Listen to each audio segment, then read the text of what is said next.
Bonjour à tous, j'ai la mission de vous présenter l'option Energy Management, option principale. Alors nous avons en fait plusieurs buts dans cette option, c'est que vous puissiez comprendre les enjeux au niveau énergétique, analyser les problématiques, proposer des solutions, évidemment le tout dans le monde de l'énergie. En fait, on désire agrandir vos ailes pour que vous puissiez être des futurs professionnels responsables. Puis nous espérons aussi que certains d'entre vous pourront trouver des emplois dans le domaine énergétique. Il y a beaucoup de demandes, on en parlera plus loin. Vous savez certainement que la Terre va pas très bien. Si vous regardez les limites planétaires, les travaux de ressources, ils ont tous été dépassés, ou presque. Et nous, la Suisse, à partir du 11 mai, nous avons utilisé plus de terre que ce qu'il faudrait. Un développement durable n'est plus possible. L'équilibre entre les trois sphères a largement été dépassé. Nous devons maintenant réfléchir sur un développement durable fort, c'est-à-dire mettre l'environnement au centre. Mais comment assurer de ne pas dépasser les limites planétaires tout en réduisant nos émissions de CO2 et donc nos consommations de pétrole, mais sans réduire la croissance économique? On voit que c'est une équation très difficile à résoudre. Toutes les solutions techniques sont là, mais comment arriver à les mettre en œuvre? Nous allons nous appuyer sur les travaux de Richard Thaler, prix Nobel d'économie en 2017, qui a montré qu'avec des travaux de neuropsychologie, on arrive à faire comprendre aux gens la nécessité de changer vite.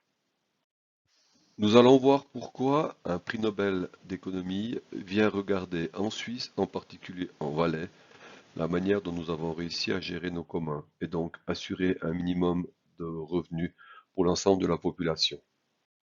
Mais des solutions aussi plus techniques seront analysées, comme les travaux de Jeremy Rifkin, qui propose une nouvelle société autour du coût marginal zéro, avec les solutions qu'il propose, c'est-à-dire de la vapeur au pétrole par le renouvelable. Mais pourquoi parler d'énergie aux économistes? Il manque environ 100 000 ingénieurs pour arriver à faire la transition énergétique. Plusieurs travaux l'ont montré. Les économistes, en fait, sont là aussi pour aider la transition énergétique. On dit que les ingénieurs rendent la transition énergétique faisable, mais vous la rendez possible. La crise énergétique de cet hiver l'a clairement montré. Il faut repenser aussi l'économie de l'énergie pour arriver à trouver des solutions où on n'a pas des explosions de prix d'électricité, tout en assurant évidemment la fourniture d'électricité pour éviter des pénuries. On voit que la Suisse est très dépendante de production d'électricité hivernale et que les solutions qui sont penchées ne sont pas nécessairement celles qui sont les meilleures. On inscrit notre option en partenariat avec une école pour justement réfléchir au niveau d'un territoire quelles seraient les solutions possibles. Cette année, probablement, on ira dans le Haut-Valais pour travailler avec une commune du Haut.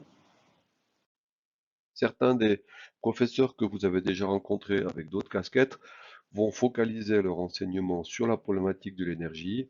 Frédéric Reva, que vous ne connaissez pas, qui est ingénieur, qui va vous faire la base pour arriver à comprendre et discuter avec les techniciens.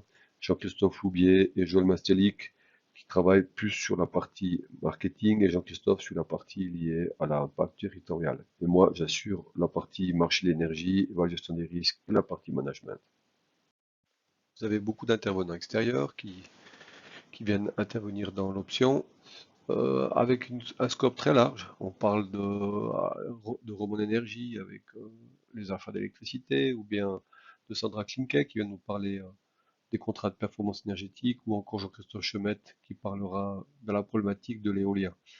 L'objectif, premièrement, c'est qu'ils vous connaissent pour qu'éventuellement vous puissiez vous engager dans une vie professionnelle qui va arriver bientôt et puis aussi que vous puissiez voir en gros le scope très large de l'énergie dans ce domaine.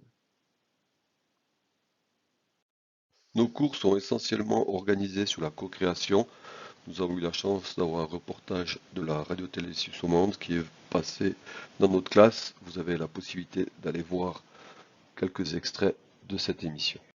Et pour conclure, vous avez le film qui explique un peu l'esprit de notre cours, mais aussi une grande partie sur la présentation du voyage de Samso. Donc on va chaque année avec les ingénieurs et les économistes, on mélange les deux classes. Encore une fois, l'esprit, c'est vraiment de travailler ensemble, hein. Il n'y a personne qui aujourd'hui a la capacité de réfléchir tout seul. Les problèmes complexes doivent être forcément analysés avec des solutions complexes. Et donc, de vous faire travailler avec des ingénieurs, c'est très important pour moi. Donc on va sur une île au Danemark, une île qui est autonome en énergie depuis des années. On va essayer de comprendre comment ils ont réussi à faire, l'esprit. En fait, c'est surtout ça qui compte. C'est pas tellement les solutions techniques, parce que évidemment, on s'intéresse à la solution technique, on en visitera plein. Mais c'est de comprendre comment ils ont réussi à passer à l'acte, à faire passer à l'acte la population. Et puis ce qu'on va surtout faire, c'est une expérience de vie, c'est de passer de très bons moments, vraiment arriver à faire une esprit d'équipe, parce que quand vous allez travailler sur Comté, ben, vous aurez déjà des équipes qui vont être constituées avant le déplacement au Danemark, donc vous allez rencontrer vos collègues ingénieurs avec qui vous allez travailler, et donc ça permet de casser la glace et de partager des bons moments, et donc de pouvoir travailler plus facilement. En général, mes classes d'ingénieurs et d'économistes, ils se connaissent très bien, et donc ça c'est important. Et puis évidemment d'avoir une vision pour la suite et de proposer au territoire dans lequel on va travailler, le jour où vous serez des professionnels, en ne jamais oubliant que c'est possible parce que d'autres l'ont fait, donc on va aller voir ce qu'ils sont capables de faire. Voilà, ben, je reste évidemment à votre disposition pour répondre à toutes vos questions. Je vous remercie de vous avoir écouté et puis à très bientôt, je l'espère.